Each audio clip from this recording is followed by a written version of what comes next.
Building from that foundation, a well-structured POA&M begins with standardized fields, the identified weakness, the responsible owner, and the due date for completion. These elements ensure that every entry carries clear accountability and temporal boundaries. The weakness describes what was found, such as unencrypted database backups. The owner designates who will correct it, and the due date sets expectation for when it must be done. Standardization keeps hundreds of entries comparable and sortable, allowing dashboards to display status across systems or departments. Without uniform fields, tracking becomes chaotic and reporting unreliable. Simplicity and structure turn a long list of issues into manageable, trackable work. From there, each entry deepens through root cause analysis and defined remediation steps. Understanding why a weakness occurred prevents repetition after closure. For instance, if a configuration error led to open network ports, the root cause might be missing deployment validation in change control. The remediation then extends beyond the specific fix to address that underlying process. Detailing the steps also clarifies resource needs, timelines, and dependencies, helping management plan realistically. By linking cause and action, the plan promotes learning instead of mere compliance.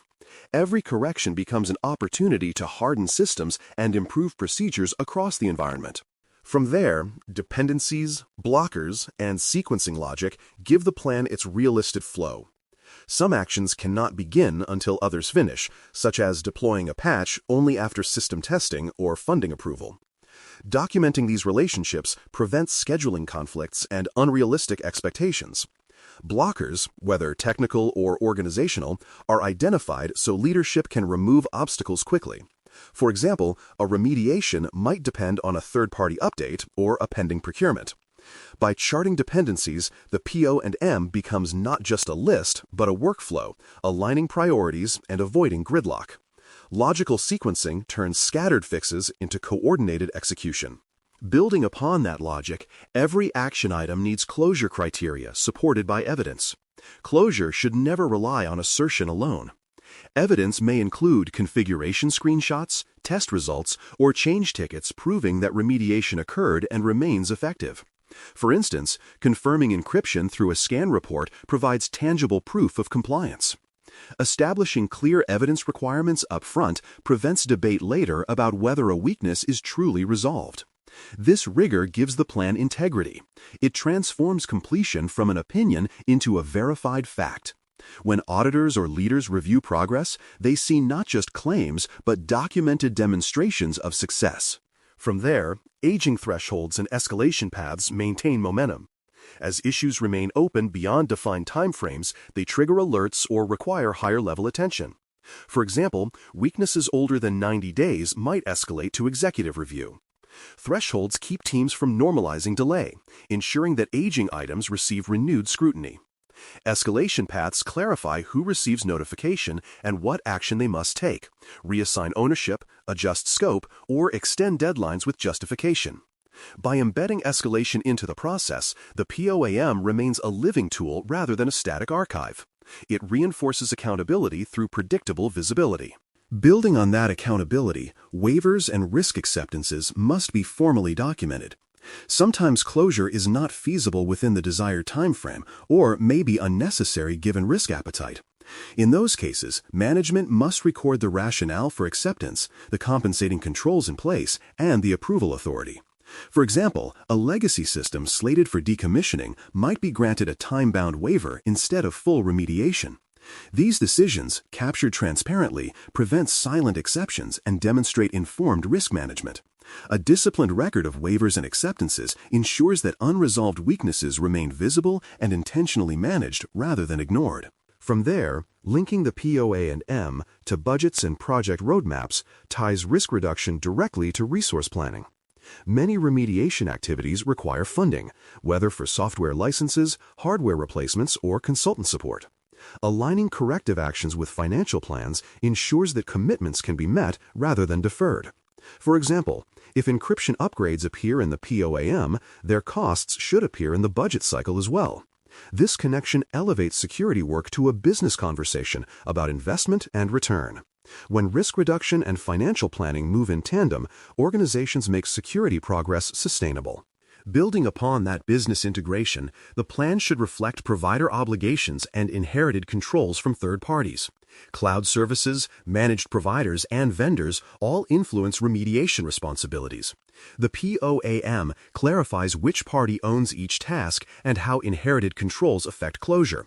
For instance, if a vulnerability scan covers systems hosted by a provider, their patching timeline may dictate the organization's compliance window. Coordinating obligations avoids finger-pointing and ensures continuous visibility across shared environments. Integrating provider data into the plan ensures completeness, confirming that the full ecosystem, not just internal assets, is covered by remediation tracking. From there, governance reviews and prioritization cadence keep the plan synchronized with changing risks. Regular reviews, monthly or quarterly, allow leadership to evaluate progress, adjust priorities, and validate that the highest impact weaknesses receive attention first. Governance forums may reprioritize based on emerging threats, audit deadlines, or business changes. For example, a low severity issue might rise in importance if a related incident occurs. Scheduled governance keeps the POA&M relevant, demonstrating that risk management adapts rather than stagnates. These recurring reviews form the steering mechanism that keeps the entire remediation program aligned with mission objectives.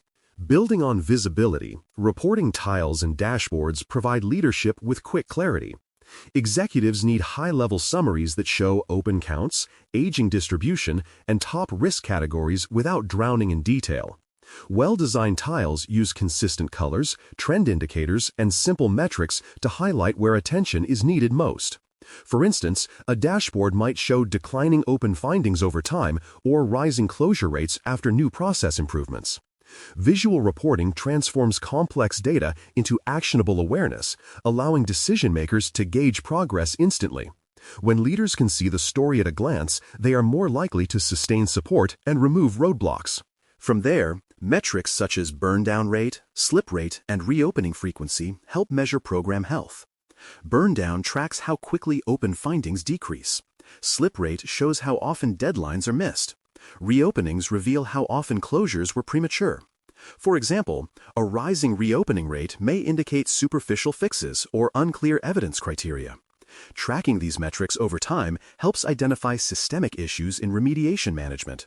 They also show whether process improvements, such as better ownership assignment or automated validation, are working.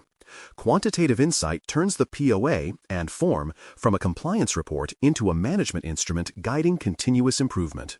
In closing, a plan of action and milestones operates as the organization's risk management operating system.